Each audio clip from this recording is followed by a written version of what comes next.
Hello my friends and welcome back. Thank you very much for being with me again today. You know that saying, there's no smoke without fire or something like that. So if you see somewhere smoke, must be a fire somewhere. Well, or the same way as, let's say you walk to your neighbors and say, hey neighbor, how are you today? Good. Well, I have no intention to rob your house or come and rob you or anybody from your household, okay? He will be like, what do you mean? So he would think, so that thought that was talked about, and why would you just come and let me know? Was I talking about it? Was that the circumstance here? Did anybody say anything? So the same, no smoke without some fire. Well, this article reflects exactly this. It's like you go to the police and say, I didn't rob the whatever store. Wait a second, come over here. What are you talking about? You see? So, you just make noise, and when you don't have to, that means there's something there.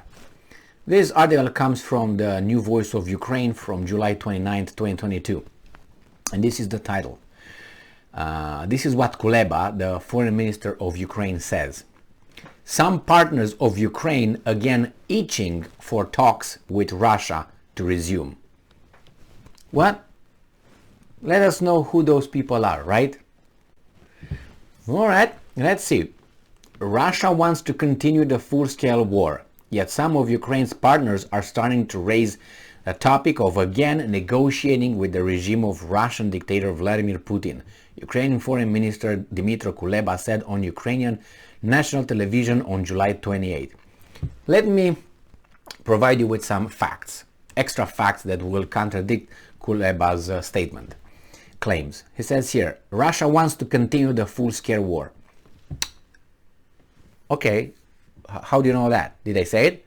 The thing is this, Russia is to achieve a certain goals, four to be more exact. And they said, we can negotiate them, and you said no. There you have the invasion, how you want to call it. That's for the first thing. The second one, Russia said, Lavrov claimed yesterday, I watched a video, and he said, we never ceased to be open for negotiating with Ukraine. They are the ones who close the channels because their bosses forbade them to discuss with us. He said, we never stopped trying to negotiate, and we're open to negotiate at any point. So when this guy says here and says that Russia wants to continue the full-scale war, you would say, Emil, wait a second. So why would you try Lavrov instead of Kuleba? Right? Kuleba is his name, right? Yes, Dmytro Kuleba. I will say this regarding why would I believe this or trust Lavrov instead of Kuleba?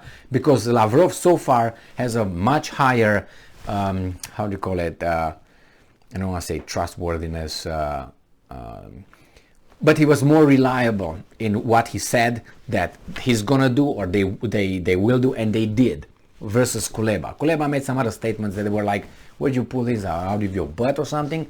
So the same here. Just saying that Russia wants to. I don't think Russia wants to. I don't think what Russia was itchy to get in this 2022 stupidity that occurs in Ukraine. They don't want to do that. Everything was about the Minsk Protocol, Kuleba, remember? If that would have been implemented, a lot of things would have been changed, and maybe this war, I give you a high percentage that this war would have been avoided, not happen. So, and I'm quoting again. Under the pretext of wanting to ease the situation before the winter season, some partners have again got the itch to resume negotiations with the Russian Federation, said Kuleba. You got this right? And that's true. Under another pretext. The reason is not a pretext. Man, you know what? It hurts us more than we expected, it seems like. We don't want to go anymore. We don't want to participate anymore. Yeah, and this guy's itchy, got the itch. That's how he looks at them. So, if we're hurt, you should be also hurt. Who, your supporters? Yeah, my supporters. That's how Kuleba looks at things. If I'm hurt, everybody has to be hurt. I'm not the only one who should suffer. Or you don't care about the other guys, right? You don't care about the other people. The Germans, for instance, don't have gas because of the sanctions they imposed on themselves. So kuleba. But we have, and yes, they will probably push you. And not they will push you, they will withdraw. They will make their own, negotiations with Russia. That's what's going to happen. They're going to be breaking and say, you know what, we're going to talk to the Russians. If by winter they are not able to substitute the gas and all that, which I foresee that will not happen. They will not able to cover the Russian loss of oil and gas and coal. So, and I'm quoting again, but we're very calmly and clearly explaining to them why their hopes for a constructive position from Russia do not correspond to reality. I would like you to be explained by you, Mr. Kuleba, right now. Advisor to the head of the president's office, Mikhailo Podolyak, said on July 6 that only a subgroup of humanitarian issues in current being negotiated on with Russia on the exchange of prisoners and the reparations of the remaining soldiers. Previously, Podolyak said that a peace treaty with Russia would be possible once Ukraine has restored its territorial integrity. It's restored by the terms Russia will impose on you. That's how it's going to be. They're going to say, well, those were not your territories anyway. No, those was Russians. What if they're going to say, no, actually, yeah, you just, how is that expression?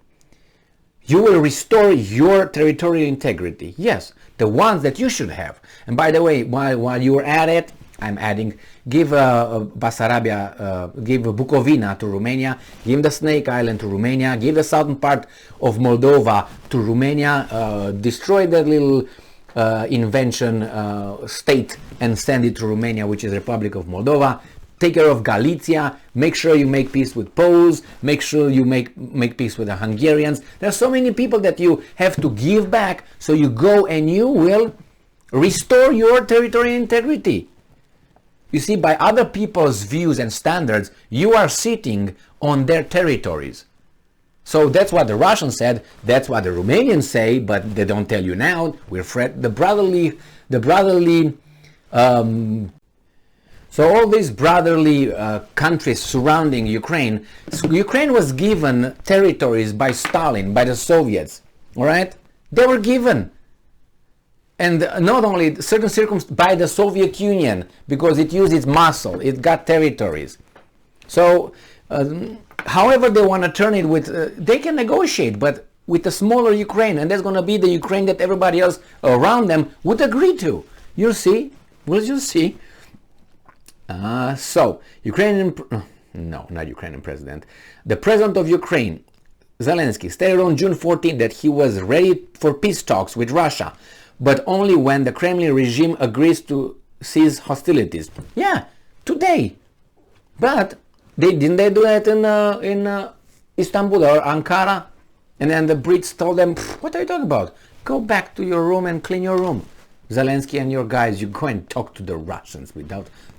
Nah. So yeah, and I don't know if this is this is true or not, and I don't know what is. People claim, these guys claim from here, these guys claim from here that we tried, we are open. No, we tried with them. The other guys, no, we didn't receive anything. So they're all lying. That's for sure. The thing is, there's too many interests involved in this. The head of the negotiating delegation with Russia, MP David Arkamia, earlier said that Kiev will be able to resume peace talks with Moscow when it strengthens its position thanks to a counteroffensive. That's smart. And then when the invading Russian forces return to their position as of February 23rd, before Russia's full-scale invasion of Ukraine. That will not happen. David, that would not happen. Very Ukrainian name, David. Yeah, that would not happen.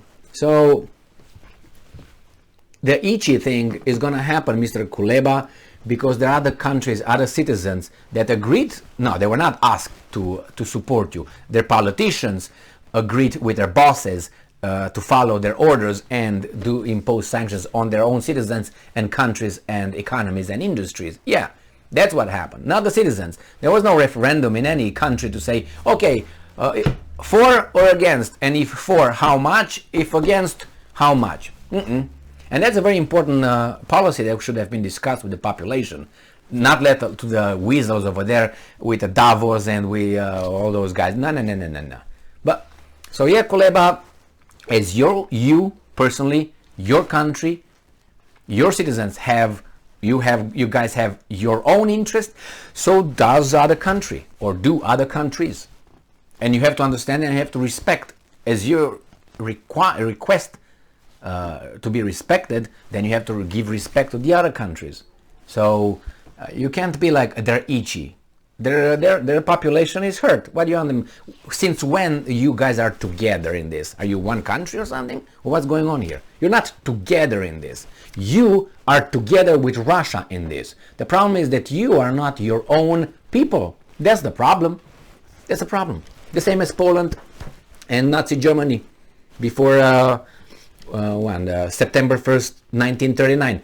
Poland negotiated with the Nazis with the Brits behind them.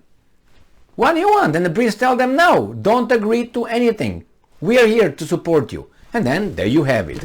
Bang, bang, bang. And the other guys from the other side, bang, bang, bang. And Great Britain declared war only to one bang, bang, bang, not the other bang, bang, bang. Makes you wonder why? Oh, we know why.